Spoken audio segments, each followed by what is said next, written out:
नमस्कार आजकल breaking news परिवेशन करছে इंडियन डिप्लोमेसी संचालना करছি सुबीर कुमार। চীনের বাজার ভারত ধরে নিচ্ছিল, যখনই সুযোগ পেয়েছে কাজে লাগিয়ে দিয়েছে।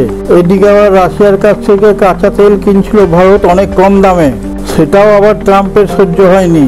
ট্রাম্প বারণ করেছিল রাশিয়ার কাছ থেকে কাঁচা তেল কিনতে, সে কথা ভারত শোনেনি। সেই জন্য ভারতের উপর ট্যারিফ চাপিয়েছিল 50%। 50% ট্যারিফ চাপিয়ে আমেরিকা ভেবেছিল ভারতকে দাবিয়ে রাখবে। ভারত সেই ট্যারিফের তোয়াক্কাই করেনি। ভারত নিজের দেশের স্বার্থে যেটা সঠিক মনে করবে সেটাই করবে। নিউ দিল্লিতে মিটিং ডেকে সেটা ঠিক করা হয়েছিল। আমেরিকা ট্যারিফ চাপানোর পর আরও বেশি করে তেল কিনেছে ভারত রাশিয়ার কাছ থেকে। এত সস্তা দামে তেল কেউ দেবে না, এটা তো স্বাভাবিক প্রক্রিয়া। আমার যে জিনিসটা প্রয়োজন আমি যদি সস্তায় পাই, যেখানে পাবো আমি তো সেখান থেকেই নেব। অনেকেই ভেবেছিল এবার ভারতের অর্থনীতির ভেঙে পড়বে, কিন্তু হয়েছে উল্টো। ভারত কম দামে রাশিয়ার কাছ থেকে তেল কিনে ওটাকে পরিশোধিত করে ইউরোপে অনেক বেশি দামে বিক্রি করেছে। এতে ভারতের দুদিক থেকে লাভ হয়েছে। আমেরিকার বাজারে ভারত আগে যেসব পণ্য এক্সপোর্ট করত তার পরিমাণ 3.something%, কিন্তু আমেরিকা ট্যারিফ বসানোর পর সেই বাজারে ভারত এক্সপোর্ট করছে 21%। সেটা দেখে পৃথিবীর বাঘা বাঘা অর্থনীতিবিদরা অবাক হয়ে গেছে। তারা বলছে এটা কিভাবে সম্ভব। ভারত যে কূটনৈতিক চাল খেলেছে সেটা বোঝার ক্ষমতা কারণ নেই।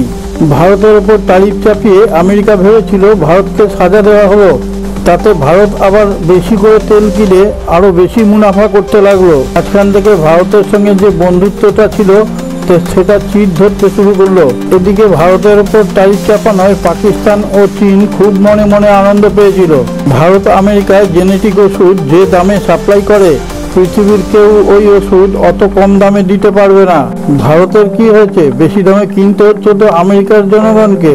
মাঝখান থেকে তাদের অসন্তোষ বাড়ছে ট্রাম্পের ওপর। ওখানকার ব্যবসাদাররাও ভারতের কাছ থেকে চুটিয়ে মাল কিনছে। সামান্য কিছু দাম কমিয়ে তাদের সঙ্গে অ্যাডজাস্ট করে নিয়েছে ভারত। এইসব কূটনৈতিক বুদ্ধি কারোর মাথায় আসবে না। এটা ভারতের নিজস্ব পৈতৃক সম্পত্তি। এই যোগ্যতা একমাত্র ভারতেরই আছে।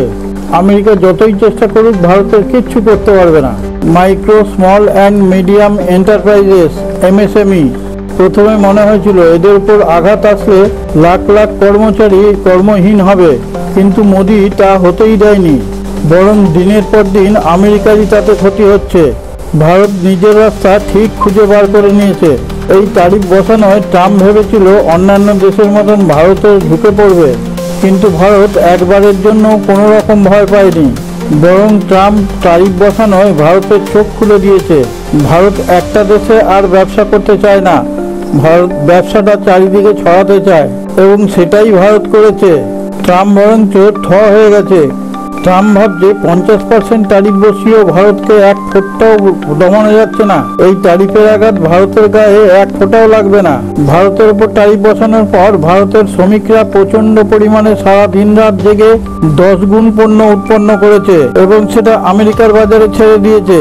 এইসব চাণক্য বুদ্ধি ট্রাম্প কোথায় পাবে? বরং ভারত রাশিয়ার থেকে তেল আরো অনেক বেশি পরিমাণে কিনতে শুরু করেছে। ট্রাম্প ভেবেছিল ভারতকে উচিত শিক্ষা দেবে। যিনি এই ভিডিওটা দেখছেন তার কাছে আমাদের ইন্ডিয়ান ডিপ্লোমেসির পক্ষ থেকে একটা বিশেষ অনুরোধ। আপনি যদি আমাদের এই চ্যানেলটিকে এখনও সাবস্ক্রাইব করে না থাকেন, সাবস্ক্রাইব করে পাশে থাকা নোটিফিকেশন বেলটি ছুঁয়ে অলে টাচ করে একটা লাইক দিয়ে শেয়ার করে দিন।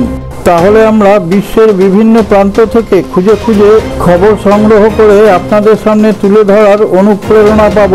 এবার আরও এক খেলোয়াড়ের কাছে ঘুরে দেখি, চীন আর পাকিস্তান। প্রথমত, পৃথিবীর বহু অর্থনীতিবিদরা ভবিষ্যৎবাণী করেই দিয়েছিল যে ভারত এবার অর্থনৈতিকভাবে পঙ্গু হয়ে যাবে। এতে করে চীন আর পাকিস্তান ভীষণ খুশি। চীন তো তবুও ভারতের সঙ্গে প্রতিদ্বন্দ্বিতা করতে পারবে, চীন তো তবু সমকক্ষ প্রতিদ্বন্দ্বী। পাকিস্তান তো ভিখারি, ও তো কেউ ভিক্ষা দিলে তবে খেতে পায়, তাহলে তো খেতেই পায় না। পাকিস্তান না কোনোদিন এই রেসের মধ্যে ছিল, না আর কোনোদিন থাকতে পারবে। 50% ট্যারিফ বসানোর পরও চীনকে তো আমেরিকার মার্কেট থেকে আউটই করে দিচ্ছে। চীন ক্রমশ নেমে আসছে আর ভারত ক্রমশ উঠেই যাচ্ছে।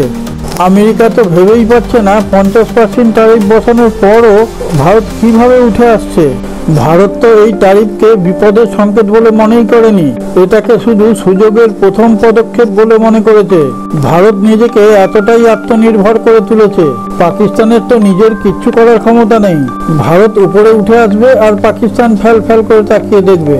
এক একটা বন্দর থেকে আগের থেকে অনেক বেশি পরিমাণে লোড হচ্ছে জাহাজে, সোজা চলে যাচ্ছে আমেরিকার বাজারে, আর সেগুলো হু হু করে বিক্রি হচ্ছে আমেরিকায়। এত পরিমাণে এক্সপোর্ট হওয়ার পর চীন আর পাকিস্তানের জ্বলন্ত হবেই, আর মোদি শটাং দাঁড়িয়ে আছে। ভারত একের পর এক কূটনৈতিক চাল খাটিয়ে যাচ্ছে। চীনের তো তাকিয়ে দেখা ছাড়া এর কোনো উপায় নাই। ট্যারিফ বসিয়েও ট্রাম্প যেখানে কিছু করতে পারছে না, অন্যরা কি করবে? ট্রাম্প এবারে খুব ভালো করে বুঝতে পারছে এই ভারতকে আটকানো আর সম্ভব না। ধীরে ধীরে আমেরিকাকে ভারতের উপর নির্ভরশীল করে তুলছে। ভারতের জলপথে যাওয়ার যে সুযোগ আছে অন্য কারোরই তা নাই। ভারত খুব কম খরচেই আমেরিকাতে এইসব পণ্য নিয়ে যেতে পারছে। আমেরিকার ব্যবসাদারদের সঙ্গে গোপনে এক মিটিং করেছে ভারত, সেই খবর কি কারোর জানা আছে? তাদের সঙ্গে এই আলোচনা করেছে, যতদিন ট্যারিফ না তোলা হচ্ছে ততদিন আমরা দুপক্ষই কিছু কিছু করে ছাড় দিয়ে মার্কেটটাকে ধরে রাখি। ট্যারিফ কতদিন রাখবে? তারপরে আবার যে যার নিজের মতন ব্যবসা করা যাবে। ভারতের প্রথম পদক্ষেপ হলো গুপ্ত কূটনীতি, আমেরিকার মার্কেটকে ধীরে ধীরে নিজের কবজায় নিয়ে নেওয়া, কিন্তু আমেরিকার উপর নির্ভরশীল হয়ে নয়। এমনিতেই বর্তমানে আমেরিকাতে বাসমতি চাল দেওয়া বন্ধ করে দিয়েছে, সেটা ইন্দোনেশিয়া এবং আফ্রিকার দিকে পাঠাচ্ছে। তারা বহুদিন থেকে ভারতের কাছে এই চাল চাইছিল। অন্যদিকে ইউরোপের কান্ট্রিগুলোর সঙ্গে তলে তলে যোগ রাখছে।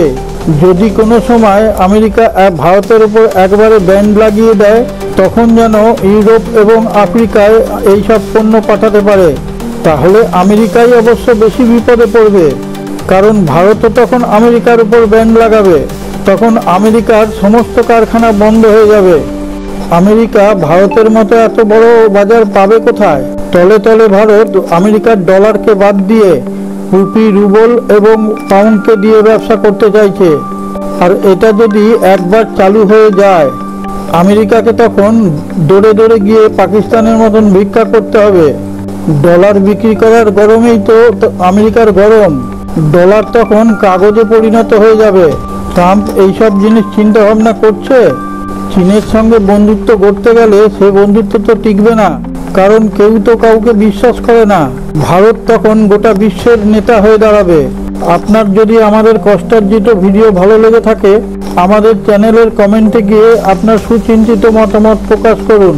সারে জাহাঁ সে আচ্ছা हिंदुस्तान हमारा हमारा, सारे जहां से अच्छा।